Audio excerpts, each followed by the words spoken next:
मेरे अभिन्न मित्रों, नमस्कार।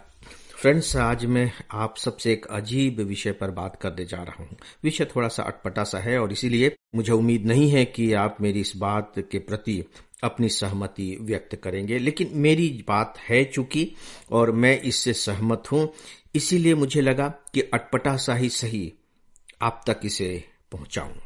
दरअसल बात यह है कि 2-3 दिन पहले मैं एक गजल सुन रहा था। चंदन दास जी ने वो गजल गाई है और उसे लिखा है नासिर काजमी साहब ने। गजल बहुत सीधी सादी है, बहुत ही सरल सी है। अगर आप उस गजल को पढ़ेंगे तो शायद आपको उतना अपीलिंग न लगे। बहुत सीधे सादे से शब्द हैं, सीधे सादी सी भावनाएं हैं, कहीं पेच खींच आपको ज्यादा उसमें जोड़ तोड़ नहीं मिलेगी। शुरू की उसकी जो 2 पंक्तियां हैं, पहले उसे सुनिए।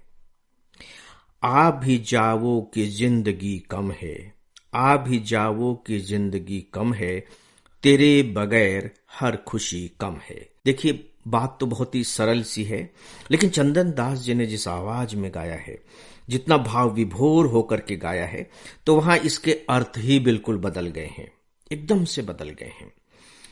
तो मैंने ये गजल सुनी और ये गजल मुझे बहुत अच्छी लगी, बहुत ही प्यारी लगी। इसी की एक पंक्ति है, तेरा दम है तो मैं मुकम्मल हूं, तेरा दम है तो मैं मुकम्मिल हूं।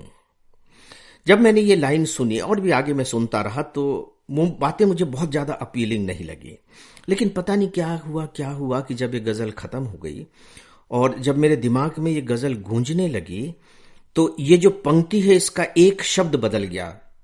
तेरा दम है तो मैं मुकम्मिल हूं।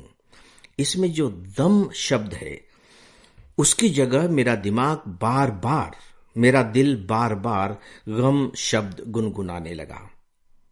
तेरा गम है तो मैं मुकम्मिल हूं।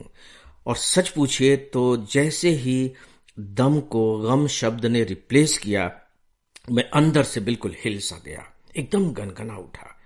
मुझे लगा कि कितना अच्छा होता अगर काजमी साहब ने दम की जगह गम शब्द का प्रयोग किया होता। उन्होंने ऐसा प्रयोग नहीं किया। खैर, उनकी अपनी भावनाएं हैं, उनके अपने विचार हैं, उनके अपने अनुभव हैं। आप कवि के भावनाओं पर कभी भी उंगली नहीं उठा सकते हो, तो उनकी बात है। हाँ, ये बात अलग है कि अगर मैंने गजल लिखी होती तो शायद मैं दम की जगह पर गम लिखता। देखिए लाइन क्या है, तेरा गम है तो मैं मुकम्मिल हूं। आप सहमत नहीं हो पाएंगे इससे आसानी के साथ।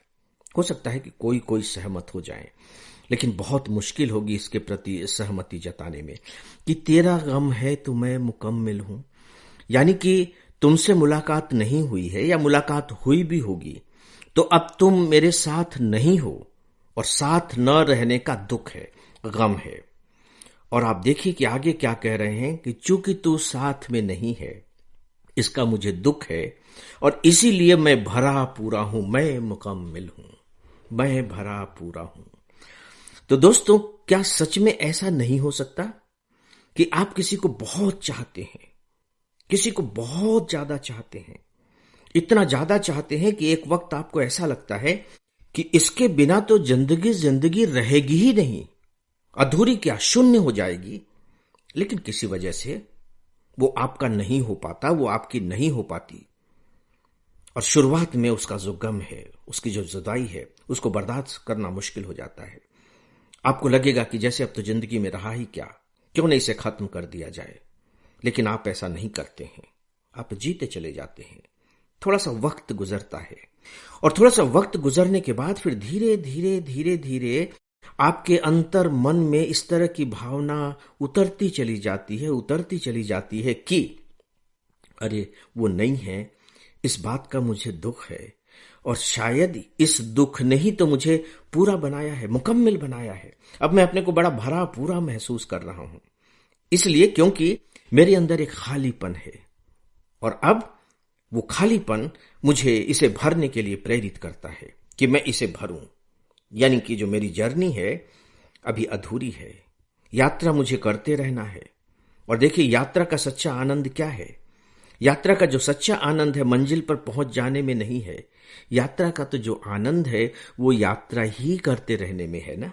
मिल गया तो बात खत्म हो गई। तो बिछुड़ गए तो अभी कुछ न कुछ मिलने की संभावना है। चलते रहो, चलते रहो, चलते रहो, और इस चलते रहने में ही मैं मुकम्मिल हूं। दोस्तों, ये बात मैंने आप लोगों के सामने रखी है। मुझे ये लाइन बहुत अच्छी लगी, बहुत प्यारी लगी, और सच पूछिए तो कहीं न कहीं स्पिरिचुअलिटी से भरी हुई लगी। आप भी थोड़ा विचार कीजिएगा, शायद आपकी भी बात कुछ इसी तरह से बनने लगे। अब बस इतना ही। नमस्कार।